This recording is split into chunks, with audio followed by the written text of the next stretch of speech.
The first circumstance, what was it again? What was the first circumstance?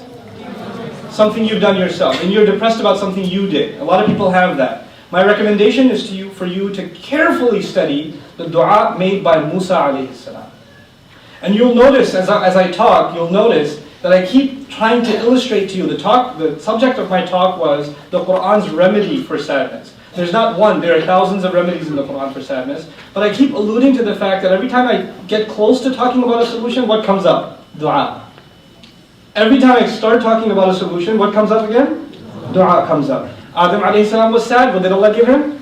Allah gave him a dua. You have Ilyas alayhi salam, really just in a state of depression, sadness, and he says, I will only complain to Allah Azza wa Jalla. Right? So you have these prophetic situations and they all turn into du'as. Now this dua is which prophet? When you made a mistake yourself? Musa alayhi salam. I'm sure you've done some pretty bad things, but I'm pretty sure you didn't punch a guy and he died. Don't raise your hand, please. Police here, just relax, okay? They're not here, you didn't have to check. When you've done something wrong, you are one of the victims. You're not just the criminal, Allah makes you suffer internally for that. You pay the price. But even if it was an honest mistake, in the case of Musa alayhi salam, that guilt of taking another life. It's not something easy to swallow, it doesn't leave you alone. But Allah gave him, inspired him with this beautiful dua. رَبِّ إِنِّي لِمَا أَنزَلْتَ إِلَيَّ مِنْ خَيْرٍ فَقِيرٍ. That is actually the key to moving on with life. If you've made a mistake and you don't know how to move on with life, learn from the dua of Musa alayhi salam. Master, no doubt about it, me, whatever good you send my way, I am desperately in need. My back is broken, I am not capable. Whatever good you send my way, I can use it. Let me explain what we mean by good here. Good means two things. Ya Allah, give me good opportunities in life. Ya Allah, don't let the mistake I made make the rest of my life a bad experience.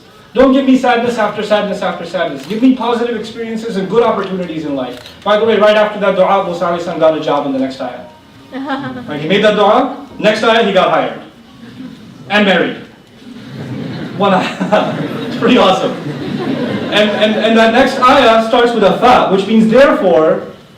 Therefore, the girl came, called him to the dad, he told the story, she said, I'd like to, let's hire him, and the whole thing worked out. But all as a result of his dua. What we're learning that because that little fa in the ayah in Surah Al-Qasas is that du'as can have a serious impact on the rest of your life. Where am I going to find a job? I'm homeless, I'm a fugitive from the law, I ran away from Egypt, I don't even know my way around here, I'm just sitting by a puddle of water. I don't even, my shoes are torn up, my clothes are beat up, I'm sitting under a tree, I don't even know if this tree belongs to someone that kicks me out of here. Next thing, Ya Allah, send some good my way, boom, got a job, married a girl, moved in, 8-year visa, set. If you've made a major mistake in your past, then the only way to move on is to become desperate to do good deeds. He's asking Allah, Master, whatever opportunity you give me to do good, I will jump on it. I am bankrupt. Like someone bankrupt jumping towards a coin, I will jump towards a good deed. Helping someone, doing something good. Master, just give me the chance, I will do it. I have hurt another human being, I will spend the rest of my life helping human beings. This dua he made right after he helped a couple of girls get some food or some water for their animals. Then he sat down and said, Ya Allah, any other voluntary deed, hook me up. If you need me to volunteer for anything else, I'm available. Because I know what I've done in my past, and I know the only way I will know that you have blessed me in my life is if you give me opportunity to do good deeds. If you've done messed up things in the past, the way you compensate for that is you go out of your way to do what? Good things. And the lesson in Surah Al-Qasas is, the number one kind of good thing is not make more salah or make more dua. That's standard anyway. You have to do that anyway. Help people. Do good things for people. Mend relations. Visit the sick. Take care of your parents. Visit your grandparents. Talk to the cousin that you hate. Send them a gift. That stuff. He says in Surah Al-Rahman, كُلُّ مَنْ عَلَيْهَا فَانٍ. Everyone upon this earth, every human being that is, man refers to the living and includes the jinn also. He uses the word fana, fan. Fan is something that is meant to die. Fan is something that's got a timer on it. The clock is ticking on every one of us. So in a building, just like in a building, there's deterioration happening. But when deterioration happens, you blame the architect. You say, hey, this architect didn't do a good job. Look, the paint's chipping and the bricks are falling apart, etc., or the plumbing's no good anymore. But actually when the human being starts having issues, that's not because the architect missed something, but by design it was supposed to actually go through certain challenges. But those challenges, we should not call them flaws. They're actually tests that Allah put inside of us. Emotional ones, physical ones. Those are tests that all of us have to go through. Maybe you've been looking for a job for a long time. You can't find it. It's all you're thinking about. You're driving, you're thinking about it.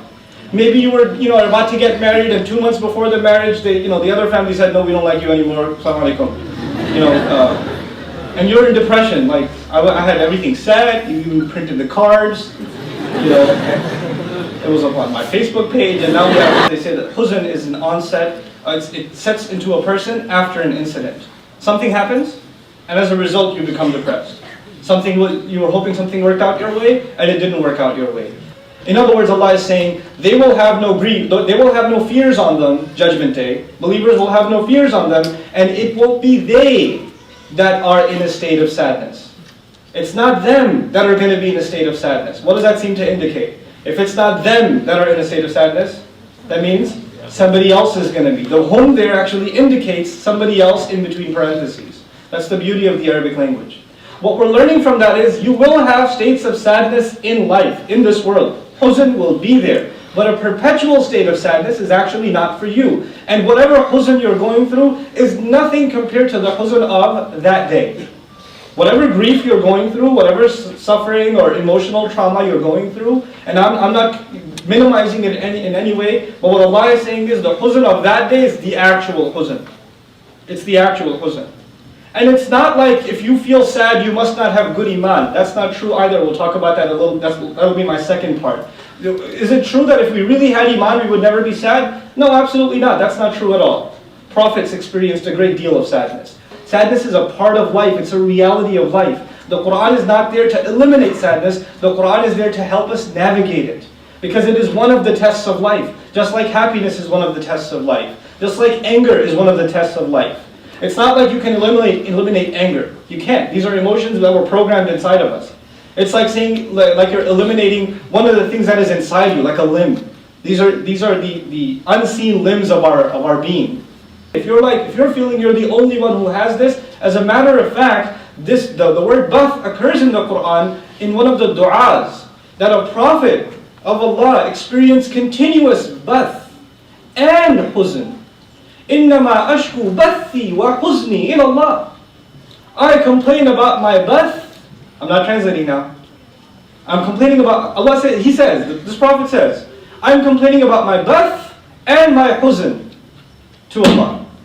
To Allah. What does the Zua teach us? You can even complain to Allah.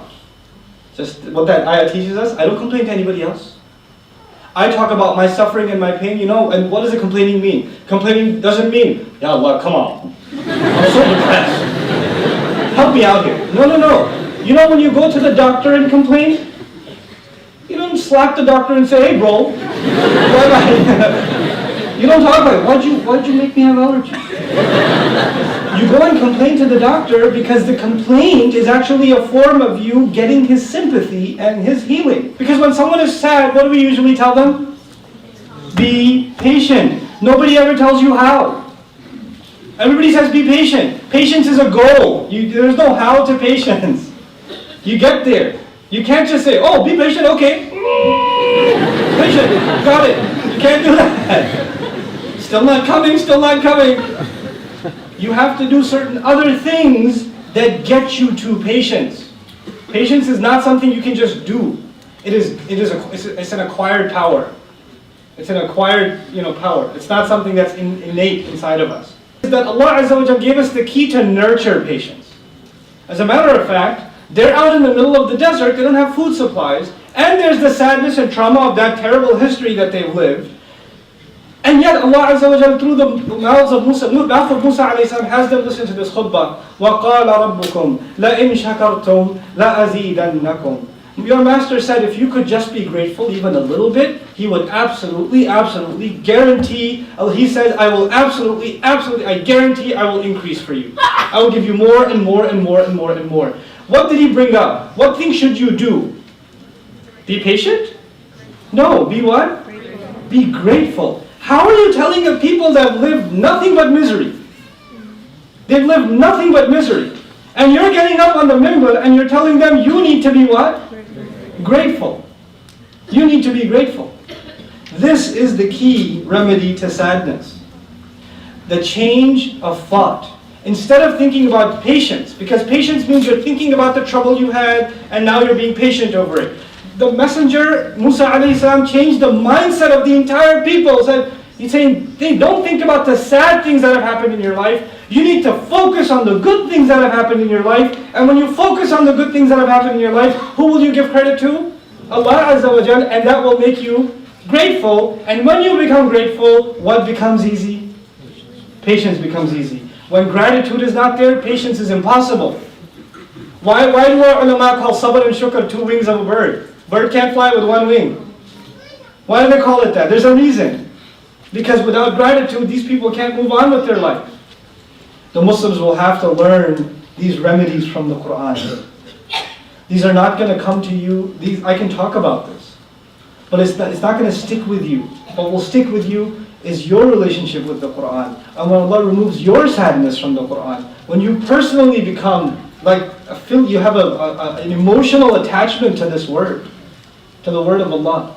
When that happens for you, you will not be overwhelmed by sadness. Sadness will come and Allah will take it away. Then it will come and Allah will take it away again. And it will come and Allah will take it away again. It's not like when Allah said to the Prophet ﷺ, "Inna a'tainaka al-kawthar," he never experienced sadness again. He did, but Allah kept taking it away and taking it away and taking it away. So the Quran itself is a remedy. And if you have a distant relationship with the Quran, I don't know, then maybe some pills. Let me teach you what you will do to appreciate Allah. Here's how you appreciate Allah. Ya ayyuhalladhina amanu, irka'u wasjudu. Make ruku', make sajda. What is both of these things referring to? Salat. The first act Allah teaches first He complained about humanity. You're not doing your job in appreciating me. You believers, it's your turn. You need to appreciate me. The first step in appreciating me will be salat. Where is your salat? How much we appreciate our salat is a good indication of how much we appreciate Allah. How active, how vigilant we are in getting up out of bed. How lazy we feel in making it to the masjid. How lazy we feel. How bored we are when the recitation is not entertaining enough. All of those are good indicators of where we stand before Allah Azza wa Jalla.